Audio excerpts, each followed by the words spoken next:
This is a Frontonia. Its body is transparent, graceful in form. Tiny cilia on its surface move rhythmically, like countless tiny oars propelling it through the water.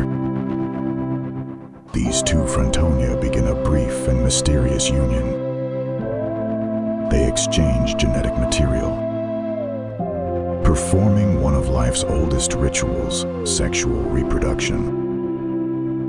Sexual reproduction is an important reproductive process among protozoa. It occurs only under specific conditions, such as changes in temperature, water quality, or aging of the organism. Elsewhere, the body of a rotifer has drawn the Frontonia near. To them, it is a source of energy.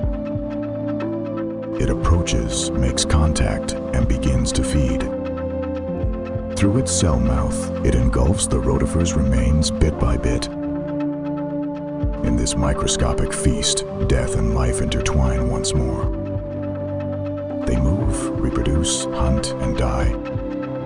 All things repeat in endless cycles. Under the lens of the microscope, what we see is not just microorganisms, but the reflection of the entire natural world.